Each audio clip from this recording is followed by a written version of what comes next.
Hello, and welcome to the Pit Stop Ranch, where if PB Rust Blaster made an aftershave, we would actually shave a little more often. Today, I'm going to tell you a story. Isn't that what you generally do? Yes, it is. Today I'm going to tell you a story about two mid-50s Ford trucks. The second generation of the F-Series, the first to carry the now iconic 3 digits. And of course, he's talking about F100s. Please stop interrupting me. In our series on project cars and how to acquire them for inexpensive, we discussed one cost-effective way is to buy other people's abandoned dreams. And here is an example of two said forlorn aspirations that we were able to pick up for a very good price. One spring morning, while surfing Craigslist instead of doing something productive, we came across an ad for a 1953 F100. The truck said it came with a Camaro front clip grafted to the original F100 frame, a Chevy 350, a 700 R4, and a 10-bolt from said donor F-body. Now, what it didn't come with was a cab, nor a VIN, nor a title, for those have been removed for another project. A couple days later, we came across an ad for 1955 F100. This one had a cab, hood and fenders, a chassis, no drivetrain. It was a roller, however, it did have, according to the ad, a clean title. So, we got the creative juices flowing. Though not the more desirable 1956 model, the 53 and the 55, which are part of the same generation, are still iconic and distinctive looking. The nice thing about them being the same generation, of course, all the body panels are interchangeable, and as you can see, we have a cohesive truck, though not in colors. But then again, a single panel on this truck is several different colors. Now, I was able to use the methods I discussed in our series on how to buy a project car to talk the two sellers down from a combined cost of around $4,000 to a combined cost of $2,100. Nearly half of what they were originally advertised before. And of course, both ads were, I know what I got, it's firm, I'm not gonna dicker. You know what? We just showed up. We didn't talk money beforehand. We just showed up. We're ready to rock and roll. We looked them over and we made a deal. So after paying the money, cash on the barrel head, we were able to load both trucks up, and over about a 3-day period, we drug them home. 6 months after buying the trucks, the C10 project, long-term project, was mobile, and I was able to move it off the patio, and we were able to drag the two trucks, these two F100s, onto the patio and begin the process of disassembly and reassembly of them. We did it over a long New Year's weekend, approximately 3.5 days of work to combine the two vehicles, and on the end, or at the end of the cycle, we were able to actually hot wire and start it, and it idled pretty good on the gas that was still in the gas tank, which was mind-blowing. You know, in the ad it said drove well before it was disassembled. Yeah, right. But it did. We took the best, if not the only part, from both vehicles to put this thing together. Those wheels and tires came with the dark blue truck. The dark blue truck is extremely pitted and rusted. Based on all the pitting and rusting right on the surface of the entire truck, we're pretty sure that the dark blue truck was lived near the coast for much of its life.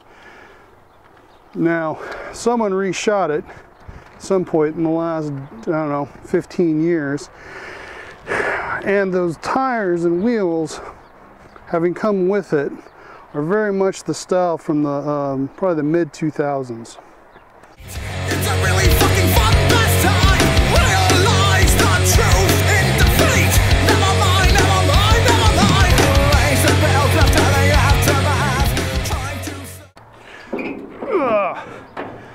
to. The hood hinges design on these things is garbage. And most people get rid of them. And we found a good pair, put them on, and are going to probably get rid of them as well. They're pretty wretched. The actual splice between the two vehicles is actually quite good. The donor F body as well. There we go. The splice between the donor F body and the F100 appears to be a really quality job. I suspect because it was all the hot thing to do back in the 80s and 90s. The original splice was probably done in a high-end shop sometime in the 90s. And then resprayed probably 15-20 years later after everything had rotted out.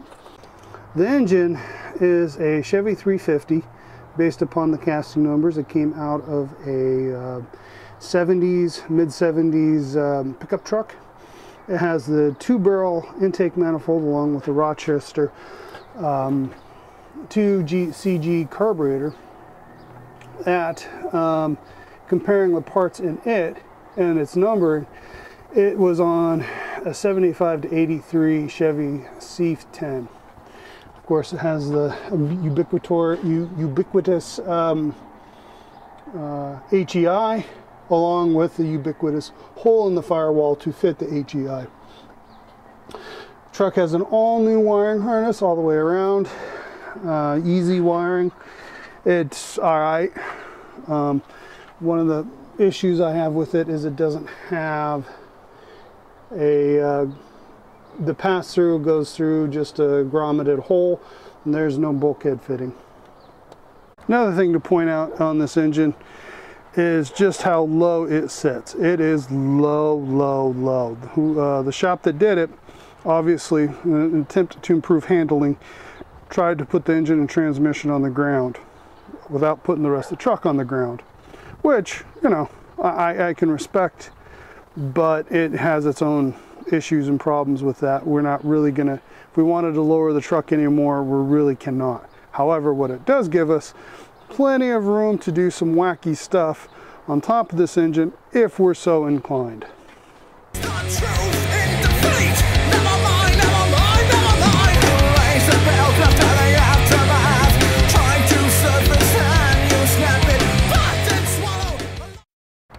Here is the office section. Again, new wiring harness.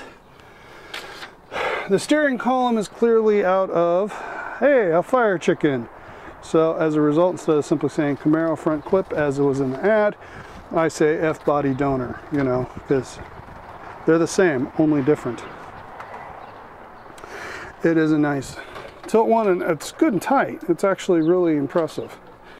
Gauge cluster came with the 53 dark blue truck.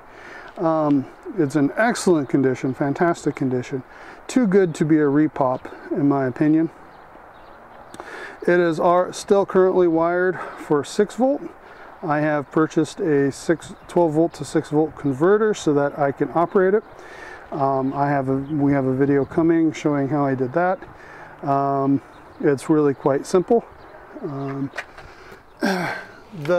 Everything works, but if you look at the high beam switch there, it doesn't stay on. It'll engage it, but it doesn't stay on.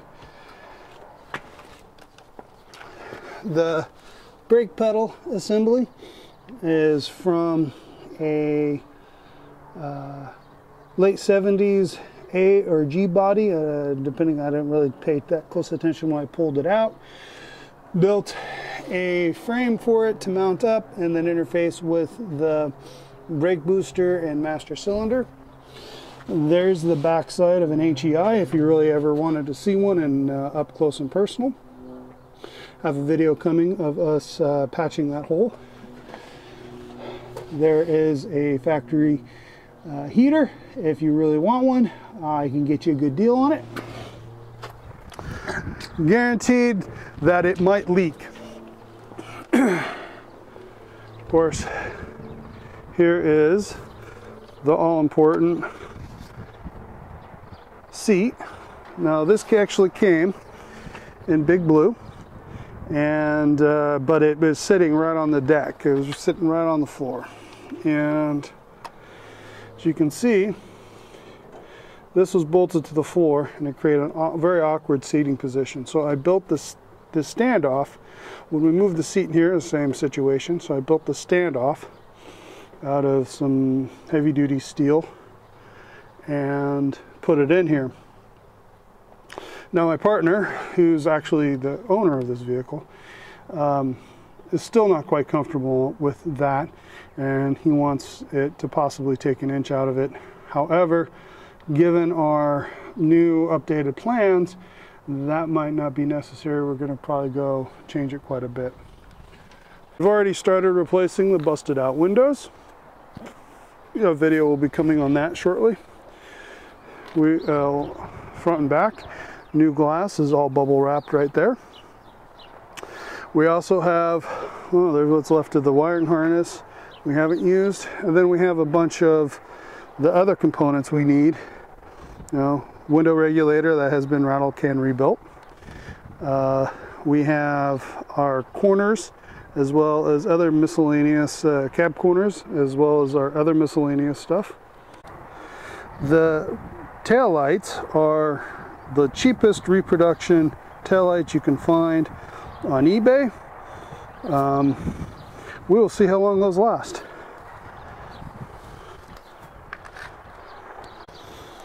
Some of the wonderful stuff that came out of inside the cab. You know, good times, good times.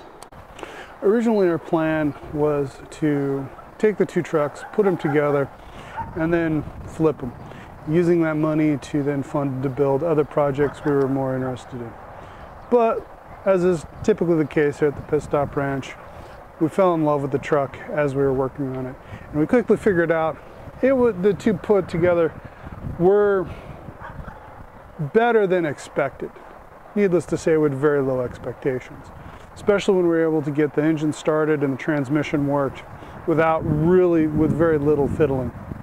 Now our plans have shifted, and we got some exciting things we think we're going to be doing with this truck. It's going to take a little bit. I hope you follow along with us as we do.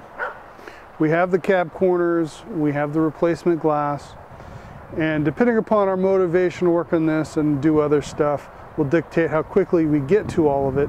However, I think with our coming plans, we're pretty excited and looking forward to revealing those to you in a future video. And I hope you enjoyed us going over this fine example of someone else's headaches that we purchased with good money. Remember, we are professionals, just not at this. If you have any ideas or want to just let the world know what exactly you would do with this mid-century Dearborn design, please leave a comment below. And of course, like and subscribe if you haven't done so already. And please join us again as we do more adventures with rusty old junk.